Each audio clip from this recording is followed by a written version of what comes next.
Mi opinión como ciudadano es que se encontró con un país, en mi forma de opinión, devastado, con un país de mentira en el sentido de que la inflación no era lo que era, los planes sociales tampoco, y en este periodo no pudo realizar lo que él por ahí tenía pensado. Si bien realizó cosas, ajustes para el bienestar nuestro, creo que se lo está realizando.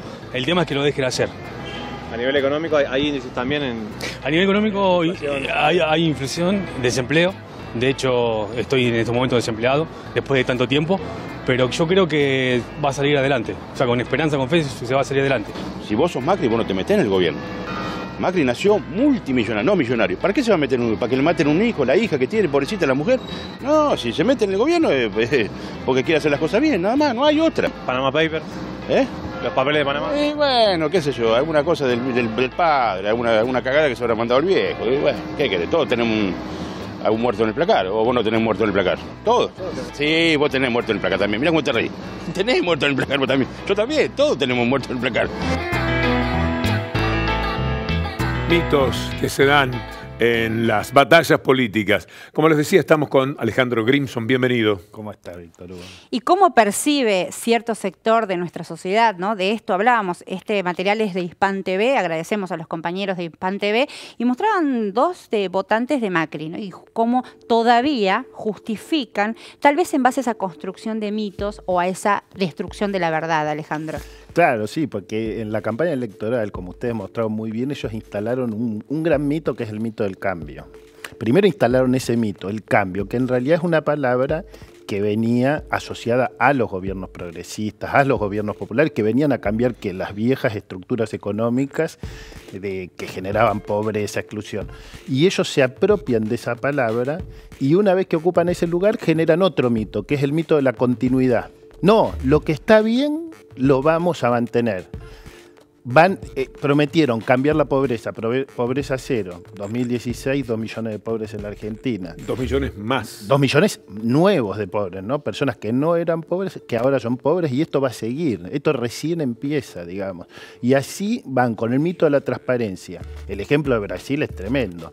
Sacan una presidenta, acusan a Lula de corrupción, no hay un solo hecho de Lula de corrupción y tienen un presidente corrupto en Brasil. Es decir, y en la Argentina pasa algo bastante parecido. Los casos de corrupción que están saliendo a la luz en Argentina no son ningún muerto en el placar, es un genocidio en el placar en todo caso respecto de lo que decía este votante de Macri. Porque ¿no? la derecha tiene una matriz corrupta, Alejandro. Es que la corrupción es la historia del capitalismo y en el caso argentino, el capitalismo argentino se hizo a través de la corrupción y en particular una de las familias más ricas de la Argentina, que es la que hoy gobierna la Argentina, es una familia que se hizo siempre con los negocios con el Estado.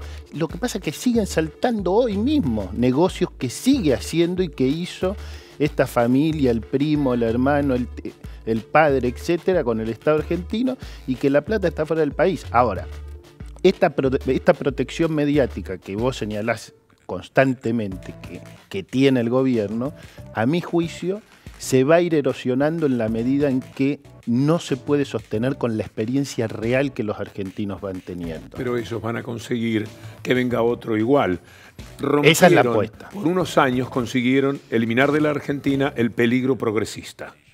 Entonces, dentro del neoliberalismo, cualquier candidato, cualquier parecido a Macri, les vendrá bien, no cambia nada. Entonces, no tendrán problemas en darle duro a Macri cuando ya no se pueda más, pero van a querer poner otro como Macri. Ahí el tema yo creo que es que vos tenés un sector de la población, en cualquier país de América Latina, un tercio, un cuarto de la población que claramente siempre fue de derecha. Y después tenés un sector de la población que es manipulable, que no es ese sector es sólido de derecha, no quiere cambios progresivos. Como hay un sector sólido de la izquierda. Y hay un sector sólido que apoya a los gobiernos populares. Ahora, el problema es que ellos, con estas tecnologías que se fueron mostrando en los informes y con todo el dispositivo del know-how de Durán Barba, aprendieron a golpear con mitos sobre distintas zonas de sensibilidad de este sector intermedio que es manipulable. Lo que te quiero decir es que este sector manipulable al final va a ir a buscar otros candidatos. Ellos van a estar ofreciendo opciones neoliberales, habrá que ver cuál es la sabiduría popular para también ofrecer otro tipo de salidas. Pero hoy lo que estamos viendo en América Latina es ese desastre, cómo esa manipulación electoral genera una falsificación que termina en un fraude. Realmente es un fraude porque es una devastación de la verdad como promesa de la política. Es que ese sector electoral volátil, llamémoslo, frágil, muy atento tal vez a los flujos económicos, es el sector en disputa, es el sector electoral en disputa. Exacto. Ellos fueron muy efectivos en esas políticas de disputa. ¿Sobre qué? Porque hablábamos de la mentira, ¿no? Y sí, pero la mentira tal vez es un territorio último. Antes hay una disputa por apropiarse de la verdad. ¿Sobre qué elementos manejaron ese territorio? ¿Y qué puede hacerle el campo nacional y popular al respecto? Hay un elemento que es muy conocido hoy en toda América del Sur, que es que en el mundo en el cual estamos viviendo hoy, es imposible que los países y los gobiernos no atraviesen problemas económicos. No existe el paraíso sobre la tierra, siempre hay problemas. Ahora, es sobre la base de esas dificultades, de un mundo profundamente concentrado en pocas manos. Vos sabés que hoy en el mundo hay 60 personas que tienen la misma riqueza económica que la mitad de las naciones del mundo. En ese mundo, para nuestros países, no es fácil. No es que los gobiernos progresistas van a construir el paraíso o van a estar exentos de dificultades. Ellos estudian cada una de las dificultades o de eventuales errores, porque cualquier ser humano, cualquier político puede equivocarse y seguramente debe haber errores que se cometen, pero ellos los estudian sistemáticamente y golpean sobre esos puntos. Golpean sobre esos puntos y lo tienen perfectamente estudiado. Y en el caso argentino fue matemático. Fueron atacando cada uno de esos puntos para manipular al sector intermedio. La lucha es por la renta, es decir, un país produce y cuánto es para la clase trabajadora y cuánto es para la élite. Una de las cosas que inmediatamente ha conseguido en apenas un año de gobierno Mauricio Macri en la Argentina es que el 10% más rico ya tiene mucho más que antes. Muchísimo. Y el 10% más pobre ya tiene mucho menos que antes. Es impresionante cómo esa ecuación solo puede cerrar con represión. Exacto. O sea, porque además, sumémosle esto que estamos hablando, que la campaña tenía esos mitos. Ahora, esos mitos, el reverso real de esos mitos es represión. Claro, y vos fijate en este mito que decía la persona del informe, el mito de los ricos no van a gobernar para enriquecerse. ¿Cómo? ¿De qué estamos hablando? Justamente hicieron toda su trayectoria vital para enriquecerse y está gobernando el sector energético argentino. ¿Quién lo gobierna? Alguien que viene de la empresa Shell. Y así vas uno por uno. ¿Y para quién están haciendo las políticas? Para esos mismos sectores. Entonces, ¿dónde va a venir la represión? Por supuesto, ya tenemos estas escenas que están anunciando. Milagro Sala, el caso de los indígenas, ahora el caso de los manteros. Pero va a haber otros casos en la medida en que la población diga basta, no era este el cambio. Si nosotros queríamos un cambio, podía ser para mejor, pero nunca este cambio que implica más exclusión, más desocupación, destrucción brutal del empleo. Ojo, yo creo que el problema que hay que plantear claramente es este: cuidado con la palabra cambio.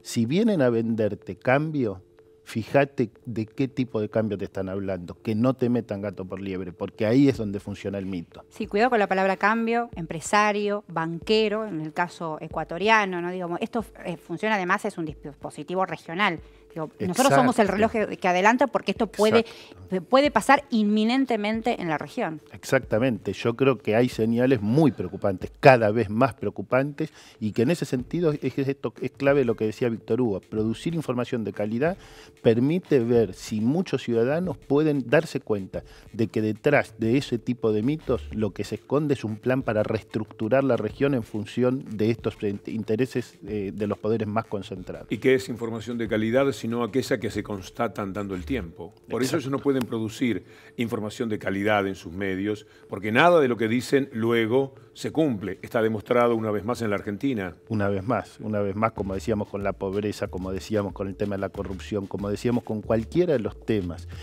que uno quiera ir analizando de cuáles fueran. Por ejemplo, el tema, Mauricio Macri dijo: voy a duplicar la inversión en ciencia y tecnología, la redujo.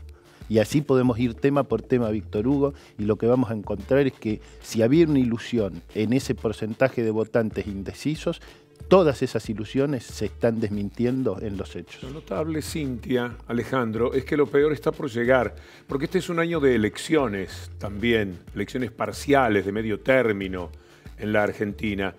Y el gobierno no se ha animado todavía a hacer todo lo que va a hacer después de esas elecciones. Es así, este año, en el caso argentino, 2017, es un año decisivo, porque si el gobierno va a salir con Durán Barba y con toda esa maquinaria a disputar, a decir, este es el proyecto, el problema son los que no nos dejan avanzar, y si el gobierno triunfa en las urnas, la Argentina va a estar en un problema mayor. No va a salir con esa maquinaria, ya la está usando para ocultar todos los males del presente, que son nada más que una muestra de lo que viene. Sí, la pregunta más difícil de responder es ¿en dónde están arraigados esos mitos? ¿Por qué son tan efectivos? ¿Por qué hay un sector de la clase media argentina trabajadora que vota a sus propios predadores y los líderes regionales populares entran en un movimiento de reflujo?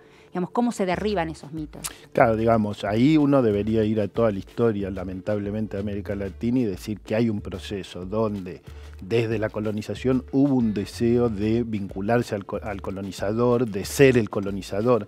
De hecho, muchas veces se reprodujo esa relación al interior de los países con lo que se llamó el colonialismo interno. Entonces, hay un riesgo que es que en vez de buscar sociedades más justas, sociedades más equilibradas, sociedades más armónicas, busquemos que cada uno haga el sálvese quien pueda y que perdamos de vista que tener estados fuertes, eficientes, transparentes, democráticos, es lo único que nos puede garantizar a nosotros construir ese tipo de sociedad. Alejandro Grimson es antropólogo y desde esa ciencia a mí me da la impresión que se sufre mucho viendo la reiteración de los mecanismos que tanto daño le han hecho a América Latina. Son tremendos, son mecanismos que se han visto durante siglos, se han repetido con la formulación del Estado-Nación y es increíble. Vos fijate que la Argentina tuvo un genocidio en el siglo XIX explícito que se llamó la Campaña del Desierto, donde masacraron a los indígenas de la Patagonia, y esta semana estamos viendo otra vez que se repite la misma escena con un ministro de Educación que dijo que él quiere que la educación argentina sea una nueva campaña del desierto.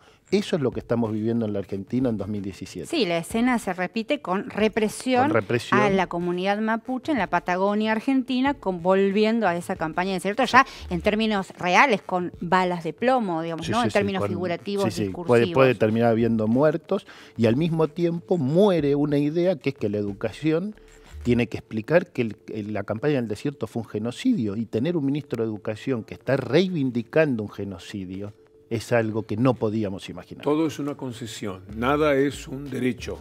En todo caso, cuando retroceden en cada uno de sus gestos políticos y económicos, lo que hacen es decir, bueno, por esta vez los vamos a seguir aguantando, vamos a seguir tolerando esto, pero no como un derecho. Exacto. Es decir, en la Argentina del futuro no va a haber más jubilados casi, lo que va a haber son pensionados, algo que les dan, no algo que se les reconoce, algo que es parte de los derechos de la gente. Sí, yo creo que justamente los gobiernos progresistas vinieron a instalar la idea de que la sociedad tiene derechos y que asignación universal por hijo, apuntar al pleno empleo, los derechos de los trabajadores, los derechos de las mujeres son derechos. Los jubilados en la Argentina eran el 60%, exacto, poco más del 60%, saltaron al 97%. No se jubiló en Argentina solamente el que quería seguir trabajando. O sea, pasó a ser un derecho generalizado. ¿Qué pasa ahora? Que ellos manejan una estrategia que es la que estableció acá el secretario del Tesoro de Estados Unidos. Dijo, el ajuste fiscal de la Argentina tiene que ser aquel que permita que se sigan ganando elecciones. O sea, que ellos van a avanzar, pero a diferencia de los procesos dictatoriales de otras épocas, quieren validar en las urnas el proyecto de destrucción de los derechos ciudadanos en la Argentina. Hay muchos conflictos. Quería explicar las imágenes que veíamos recién en pantalla y que hablábamos acá de la represión de la Gendarmería Argentina, las Fuerzas de Seguridad Argentina, en la Patagonia Argentina, en la provincia de Chubut, a una comunidad Pulov, Resistencia Chusmalén, en la provincia, por la comunidad mapuche que está viviendo en tierras que en las papeles de la propiedad privada pertenecen al empresario Benetton. La Patagonia Argentina tiene un fuerte componente de extranjerización de tierras, justamente en esta división que hizo la historia y en la oligarquía argentina se dividieron las tierras y luego se vendieron a grandes terratenientes, aliados de este gobierno, ¿no? De las tantas promesas que hizo Macri, por ejemplo, fue reunirse con los aborígenes y prometerles que la situación estructural y difícil por la que siempre han atravesado iba a mejorar rotundamente. Y esto es lo que ha pasado. Esta represión. Hay una conmoción mundial, Víctor Hugo. Entró la gendarmería, esposaron a las mujeres en el piso, robaron los caballos de ceremonia, dispararon con balas de plomos. Hay heridos graves, uno de ellos tiene roto su maxilar. O sea, estamos hablando de una represión real, concreta, de las agencias de seguridad en un contexto de violencia habilitada. ¿Sabes que cuando los antepasados de esta gente empezaron a vivir en esas tierras fue hace 4.000 años? No existía el capitalismo, no es que no existía Benetton, no es que no existía la Argentina, no existía capitalismo todavía. Entonces ahora Benetton, con la anuencia del Estado argentino gobernado por los poderes concentrados, quiere expulsar a gente que está viviendo ahí hace 4.000 años. Sí, decimos Benetton, como podríamos decir no lejos de allí, Lewis. Exactamente. Que es un señor inglés que tiene un lago propio, es decir, el mapa de la Argentina hoy día podría escamotearse un lago que quedó dentro del territorio que compró este señor, que se adueña de un pedazo del país, es decir, casi con soberanía propia. Un juez falla y dice que eso está prohibido y el Estado argentino no apoya el derecho de los argentinos a acceder al lago, porque en la Argentina es un derecho, está prohibido lo que hace este señor. Ojalá. Entonces, estas apropiaciones de los territorios avaladas por el Estado son quizá uno de los peores anuncios de lo que está sucediendo. Solo agregar que cuando Macri va a la provincia, para en la casa de este señor Lewis, que además quiere construir un emprendimiento jurídico, un emprendimiento inmobiliario en la cima del cerro argentino, que es propiedad de todos y todas. Ojalá, Alejandro, que tengamos oportunidad de conversar nuevamente. Muchas gracias. Muchas gracias a ustedes. Nos vamos a nuestro próximo bloque, Víctor Hugo, Alejandro, con más Latinoamérica.